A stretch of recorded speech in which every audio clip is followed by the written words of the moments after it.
Entra ano e sai ano e você sempre com a mesma promessa.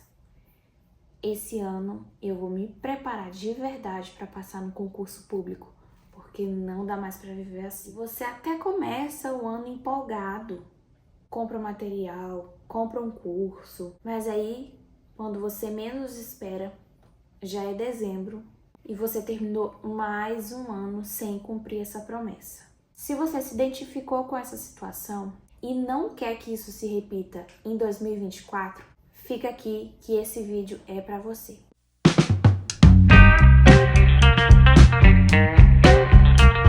Começar a estudar, principalmente para concurso público, não é das tarefas mais fáceis, mas retomar esse hábito pode ser ainda mais difícil. E isso acontece porque a gente já parte de um comparativo. A gente já sabe o quão trabalhoso é até você chegar naquele nível de que o hábito do estudo realmente está na sua rotina. É igual quando você está fazendo academia, você fica um bom tempo fazendo, sente a sua evolução, de repente você para, por qualquer motivo que seja, e quando retorna, aquelas primeiras semanas parecem tortura. Parece muito mais difícil do que quando você começou. Aqui nos estudos é a mesma coisa. E estudar é um hábito, mas ele não depende só da sua vontade. Porque se fosse assim, todo mundo estudaria para concurso e nem todo mundo consegue. Mas a verdade é que existem algumas estratégias para facilitar na implementação desse hábito. E eu vou te dizer quais são aqui. Mas antes eu preciso me apresentar para quem está chegando aqui no canal. Meu nome é Catarine e aqui no canal Concurseiro Inteligente a gente fala muito sobre concurso público e principalmente metodologias e técnicas de estudo para concurso, já que eu tenho especialização em neuroeducação. Eu sou concursada, já fui concurseira, você conhece a minha trajetória aqui no YouTube, porque já tem alguns anos que eu tô aqui produzindo conteúdo. Então, se você gosta desse tipo de conteúdo, precisa principalmente, já se inscreve para não perder os próximos vídeos. E eu vou compartilhar com vocês aqui 5 estratégias. E no final ainda eu vou falar uma estratégia bônus que vai te ajudar a retomar os estudos para concurso em 2024. Se você está estudando para outro fim, vestibular, Enem ou qualquer outro tipo de prova, fica aqui também que essas estratégias servem para você. Estratégia número 1. Autoanálise. Antes de você tentar retomar esse hábito, faça uma autoanálise. Ou seja, relembre aí como foram os seus estudos, o que deu certo, o que deu errado. Faça um levantamento dos seus materiais que você possui hoje, sejam físicos, sejam digitais. E prepare ali o seu novo ambiente de estudos. Isso é muito importante para o cérebro começar a entender que realmente você vai iniciar ali uma nova fase de vida, mas que você não está partindo do zero. Essa autoanálise é super importante e não necessariamente precisa estar vinculada a algum resultado. Os resultados são indicativos, sim, de o que estava dando certo e o que estava dando errado, mas nem sempre a gente tem isso em mãos. Nem sempre foi até esse nível, você chegou até o ponto de realmente colher essas informações. Mas ela precisa ser feita mesmo assim. E se for necessário, escreva tudo isso em algum lugar que você possa se organizar. Inclusive, se você não tem nenhum tipo de ferramenta ainda para te auxiliar na organização dos estudos, baixe aqui na descrição, tem um link, você pode baixar de forma totalmente gratuita o Planner. E se você começar a utilizar, manda foto para mim lá no Instagram, compartilha para eu poder compartilhar com todo mundo, tá?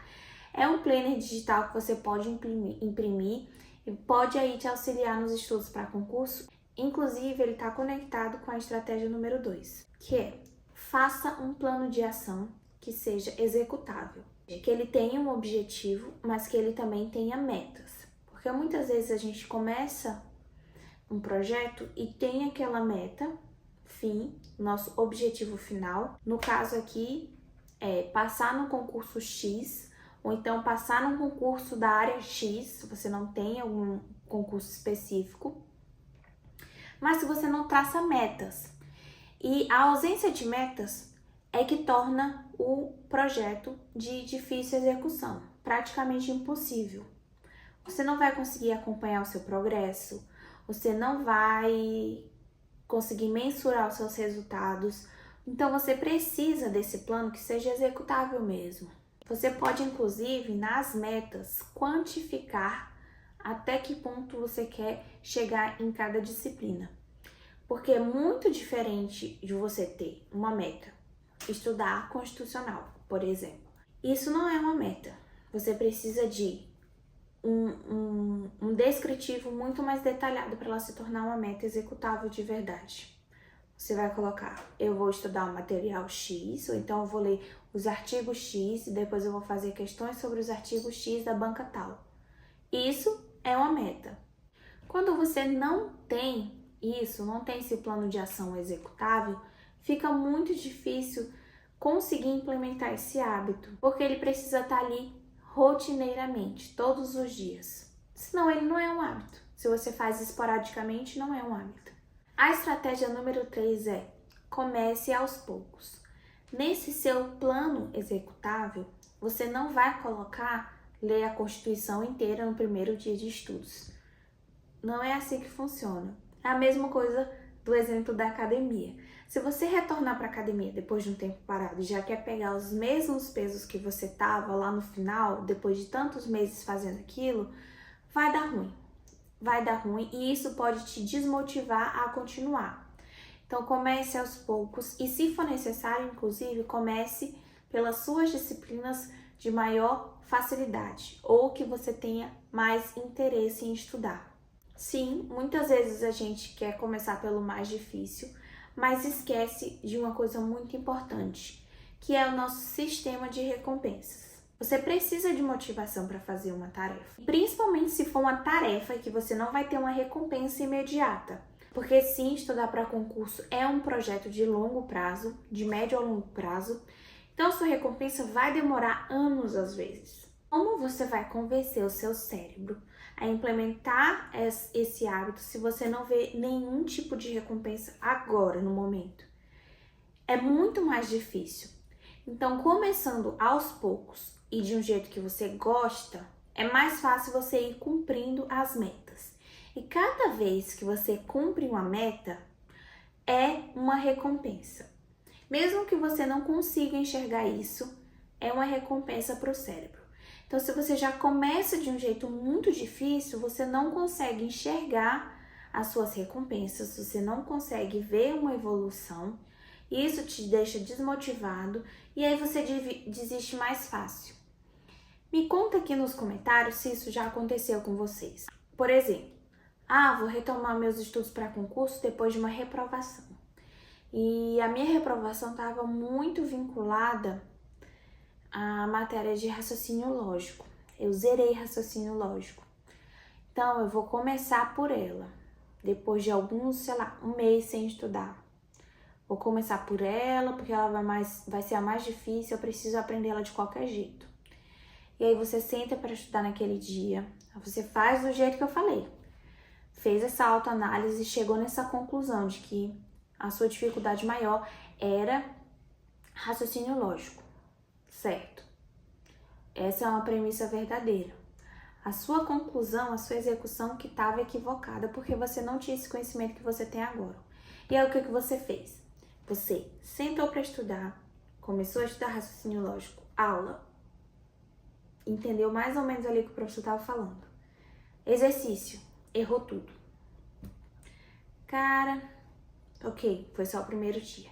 Isso vai se seguindo assim durante toda a primeira semana. Você chegou ali no final da primeira semana esgotado emocionalmente, sem nenhum ânimo para continuar, se sentindo a pessoa mais burra do mundo. Acho que concurso público não é para mim mesmo. Não, às vezes você só tá com a estratégia errada. Começa com a matéria que você gosta, que você tem mais afinidade. E aí depois, quando você tiver já com seu cérebro um pouco mais afiado e acostumado com aquele ritmo de estudos, começa a colocar as disciplinas que você tem mais dificuldade. Eu já tô aqui há umas 2 semanas estudando 1 horinha, 1h30 todo dia. Eu acho que eu vou colocar uma videoaula todo dia agora de raciocínio lógico, durante 20 minutos. Olha aí, é outro ânimo. Eu espero que vocês tenham conseguido entender aí. Cumprimento de metas é uma recompensa para o cérebro. Eu, particularmente, adoro pegar o meu planner no final do dia, no final da semana e ver que eu cumpri todas as metas ali. Ou do mesmo jeito que quando eu coloco metas muito grandes e não consigo executá-las, eu fico chateada.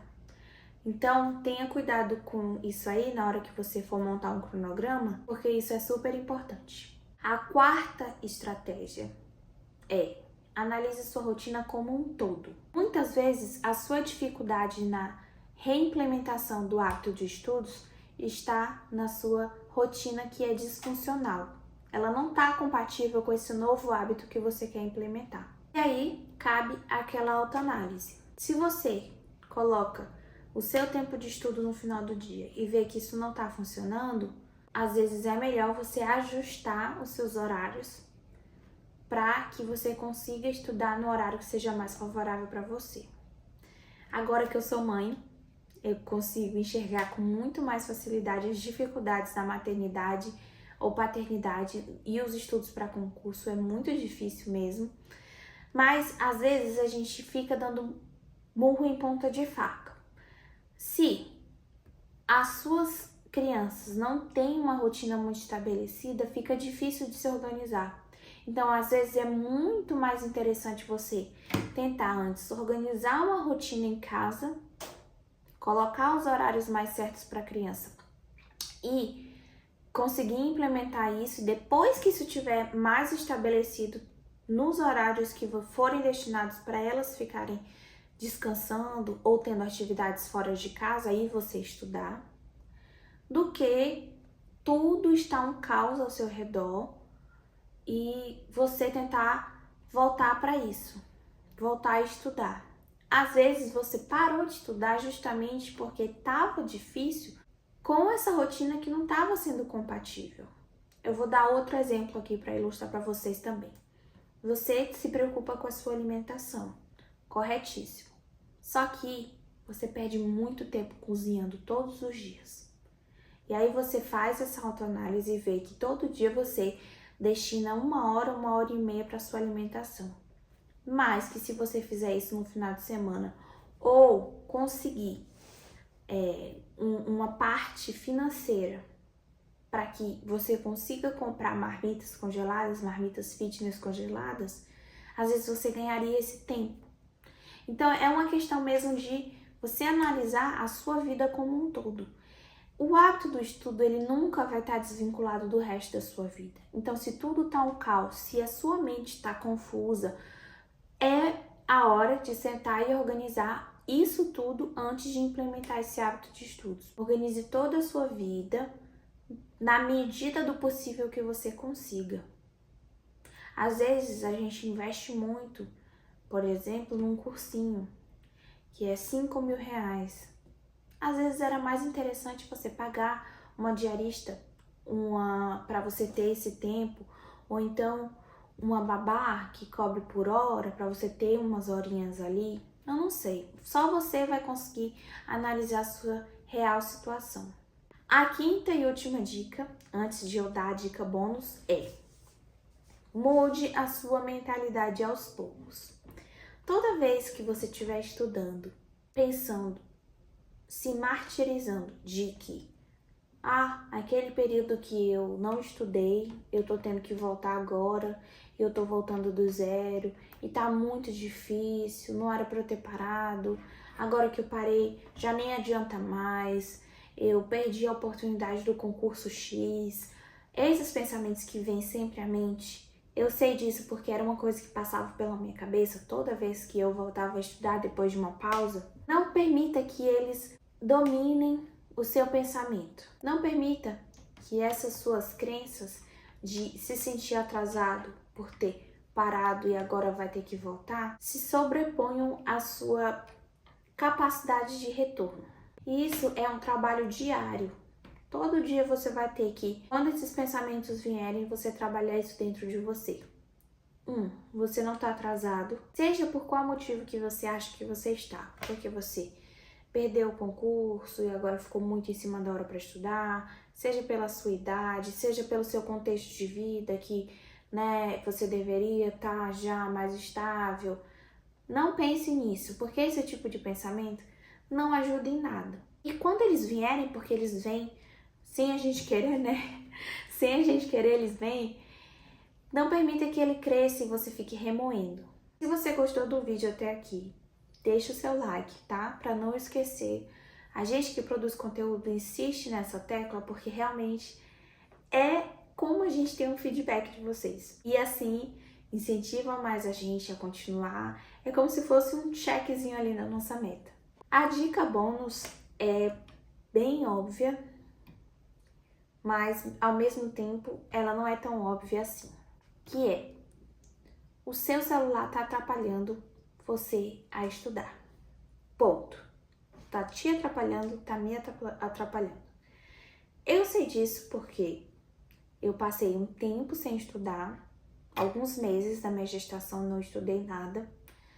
E agora, depois que o William nasceu, eu tô tentando voltar a estudar e eu tô utilizando as mesmas estratégias que eu compartilhei com você aqui agora. Eu tenho um plano, eu tenho metas diárias.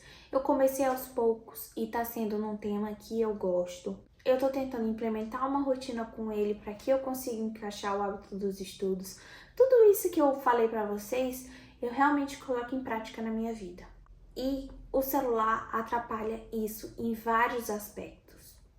A gente acha que o celular atrapalha só naquele momento que a gente está utilizando ele e deixando de estudar. Mas isso não é verdade. Ele atrapalha os seus estímulos e ele desregula o seu sistema de recompensa. Porque ali no celular, você tem a recompensa imediata. Você, ao clicar num vídeo, ao abrir o Instagram, a sua recompensa é imediata. E quando você está tentando implementar um hábito que a recompensa não é imediata, como você vai ter força suficiente para resistir a isso? Não vai. Então, os seus momentos de lazer, de distração, eles devem ser principalmente com outro viés que não seja o celular e as redes sociais. Porque quando eu tô falando aqui em celular, são as redes sociais, que é onde a gente perde mais tempo. Tem aqueles 30 minutinhos ali antes de dormir, evite ficar mexendo no celular. Coloque ali um contador de tempo nas redes sociais, o próprio Instagram tem. Coloque ali um contador de quanto tempo você deseja passar na plataforma e ele te dá um recado, ó, você já passou 1 hora aqui. Esse tempo que você poderia estar estudando ou descansando de verdade, porque o descanso é fundamental na aprendizagem. Então, se atenha a isso. No começo vai ser muito difícil resistir. Então, às vezes, é interessante já cortar o mal pela raiz. Desinstalar o aplicativo, eu não sei, mas realmente o celular atrapalha. Ainda mais depois de um tempo que você ficou parado sem estudar. E nesse período, muito provavelmente, o seu tempo, que antes era para o estudo, ficou destinado para as redes sociais. Essa foi minha dica bônus. Eu espero que você que esteja estudando para concurso ou que vai retomar agora a partir desse vídeo consiga implementar as minhas estratégias e venha aqui me dar um feedback. Novamente, se inscreve e deixa o like. Um beijo e até o próximo vídeo do canal. Tchau!